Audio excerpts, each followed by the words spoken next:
If you see a light on the water, run. It happened at Morgan's party. Her parents had a mansion at the edge of the lake. We were down at the shore, dipping our toes in the water, drinking mojitos. Arun, Mabel, John, and me. We'd just graduated from high school, and the entire world was at our fingertips. Sometimes I wonder what would have happened if we didn't go. Would we be safe? Would our lives be normal? I guess it doesn't matter. We chose to go, and that was the night everything changed. It was near 1 a.m., I think. The flames danced, sending long shadows across the sand. The scent of burnt wood and booze wafted through the air. It was a moonless night, and the houses across the lake were dark. People were hanging out in their own little groups, laughing and whispering and lighting joints. We were down by the shore, feeling the cool water roll over our feet, reminiscing about our final weeks of high school. Then Mabel asked, "What's that?" We all looked up. There was a light in the distance, maybe 100 yards away from us, straight across the lake. With how dark it was impossible to tell if it was floating above the water or if it was on the opposite shore. "Maybe it's like one of those will-o'-the-wisp things?" I asked. "I thought you only got those in swamps," Mabel replied. "Oh shit, you guys, it's a UFO. Aliens." John imitated that guy in the History Channel meme. We rolled our eyes and laughed. But still, I couldn't take my eyes off it. Neither could the other three. We watched it in uncomfortable silence, and then I realized it was bobbing up and down, slowly, as if it were attached to a buoy in the water or held by someone who was slowly walking towards the shore. Maybe someone's on the other side of the lake, with their phone flashlight on, or something. Arun asked, squinting in the darkness. "Maybe we woke them up." "Yeah, but then, wouldn't the house be lit up?" I asked. "Nah. If they got half a brain, they'll keep the lights off. That way, no one can see them." John shrugged. "It's what I do." The way it bobbed up and down was calming, almost hypnotic. It made me think there was no way it was a person. It was too perfect, must be some sort of lantern or something. But it hadn't been on before. Something must have triggered it. Maybe it was a lamppost on the shore with a motion trigger. But then, that didn't explain the bobbing. "So weird," Mabel said, shaking her head. "There's no way they can see us, right?" Arun asked, tapping nervously on the mojito glass in his hands. "I mean, we're too far away, right?" "Yeah. No way they can see us," I replied. And then the light went off. Just like that, we stopped talking about it. Mabel started talking about how she and John would be leaving for U of Miami at the end of August. My heart hurt, knowing Arun was going to Stanford and I'd be thousands of miles away, attending the state college. I held Arun's hand a little tighter, trying to hold on to this memory forever. Just sitting next to him, feeling him breathe, under a sky filled with stars. "Oh my gosh, it's freezing out here," Mabel said, hugging herself. "I'm gonna go to the car, get my jacket. You guys need anything?" "Nah, we're good," John said, giving her a wave. But just a minute or two after she left, the light blinked back on, and it was halfway across the lake. "Look, look!" I grabbed Arun's arm. "It's coming towards us." "Oh no, it's a boat. A police boat. They're coming to bust us." He dumped his mojito in the sand and got up.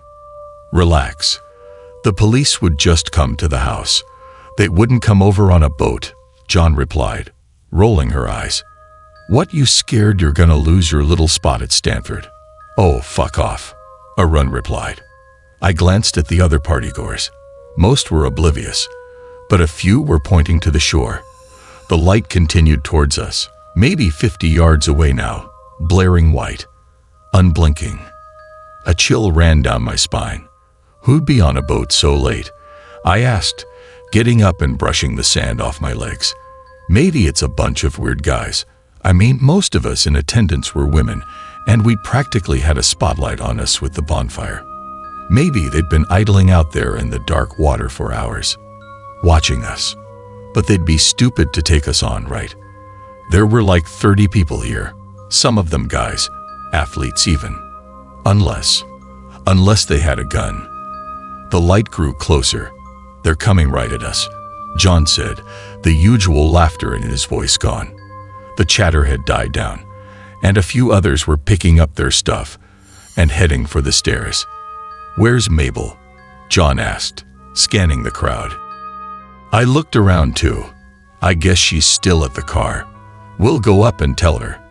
The three of us jogged through the sand to the wooden stairs that made the climb up to Morgan's mansion. Behind us, the chatter picked up again, but confused, distressed. I heard Morgan shout to someone, "Put out the fire. Now." And then she was shouting, "Get inside," over and over. When we got halfway up the stairs, I looked back. The light was still on, hovering there, a few feet above the water, reflecting placidly in the dark water. When everyone was inside, Morgan told us to keep the lights off, and as she ran around locking the doors, I ran over to the living room and peered out the front window. But Mabel wasn't by the car anymore. Oh shit. I swung the front door open. "Mabel? Mabel? Get inside. There's someone out there." Nothing. I ran back to John in a run. "She's not out there." I scanned the crowd, huddled in the dark kitchen, but I didn't see Mabel's bleach blonde hair or bouncy skirt anywhere among the silhouettes. My throat went dry. "Oh, no, you think she's still out there?" John was freaking out. So was Aaron. The three of us ran over to the window. Fuck. The light was closer now. Much closer. Maybe only 20 feet from the shoreline. I scanned the beach, but it was too dark. The campfire was only smoldering embers, and strangely, the light from the boat, or whatever it was, didn't actually illuminate the shore in front of it. I cracked the window open. "Mabel?" I screamed. "Mabel, get inside. There's someone out there." And then I heard something. A soft thump, thump, thump on the wooden stairs. And when I squinted, I could see Mabel's bleached hair sticking out among the dark shadows. She was at the bottom of the stairs, quickly running up. The light hit the shore. I could only tell it had, because it was so close to the remains of the fire. I scanned the stairs. Mabel was almost halfway up. "Run!" I screamed out the window. "Mabel, run!" For a moment, the light just hung there, suspended in the darkness. Then it moved. It bobbed up and down, swinging slightly, like a pendulum, like it was connected to something by a string, heading straight for the stairs. My eyes shot to Mabel, and my heart sunk to my stomach. She'd stopped. Why'd she stop? John ran over and wrenched the window wide open. "Mabel, run." But she didn't. I could see her clearly now, her silhouette halfway blocking the light below her. She was about halfway up, and she was just standing there, frozen, staring down at it. The light had stopped following her and just hovered there on the shore, a few feet above the sand. Completely still now, not even bobbing. And then she took a step down, towards it. John leaped into action. He ran to the door, unlocked it, and swung it open. "Mabel," he screamed. When she didn't move, he started down the stairs. I held my breath as I watched him approach Mabel. First, he reached out and grabbed her hand, tried to pull her away. When Mabel didn't budge, he grabbed her by the waist, picked her up bridal style, and started back up the stairs. The light shot into motion. It jiggled and bounced as whatever was holding it raced up after him, swinging wildly from side to side, growing larger by the second. I screamed with several others as it gained on him. It was going so fast, so fast. He burst in through the door, slammed it shut, locked it, then set Mabel on the floor. "Close the blinds," he shouted. "Now." I glanced back. The light had stopped halfway up the stairs, just frozen there, not even bobbing. I reached up and grabbed the blind cord. The blinds fell with a metallic clang. Everyone else raced to do the same. My heart was pounding, and I kept staring at the lock on the door, making sure it was slid. Then we were in darkness. I ran over to Mabel. "Mabel, are you okay?" I asked. Her brown eyes stared up blankly at the ceiling. "I think she's in shock or something," John said, lifting her slightly and cradling her head on his lap. It was like she was in a trance or something. I couldn't get her to follow me. Morgan ran over, breathing hard. "The police are on their way. I told them no one was hurt, but..." She trailed off as she looked into Mabel's blank eyes. "Oh God, this is so horrible. It's here, it's here." Someone was shouting. I whipped around. No. Light shone in through the blinds. Slowly, it passed from left to right. Then it paused and turned around, slowly making its way to the other window, as if it were looking for a way in. "Let it in." We turned back to Mabel. Her eyes were no longer blank. They were wild. She shot up, scrambling to her feet. "Let it in," she repeated, her voice a hoarse growl. "Let it in, let it in, and let it in." She darted for the window. John, a run, and I all darted after her. I got there first, wrapping my arm around her waist, trying to tug her back. But it was too late. With a metallic schlying, she pulled up the blinds. The light shone in, bright, unwavering, staring into my soul. I couldn't move, couldn't blink. All I could do was just stand there, frozen, with my arms around Mabel's waist, hypnotized. And then I felt warmth in my heart. Exhilaration. Staring into the light filled my soul. It made me feel complete, happy, at peace. It was the same warm feeling I got when I imagined our run and I together forever. When I closed my eyes and just enjoyed being in his arms, it was beautiful, wonderful.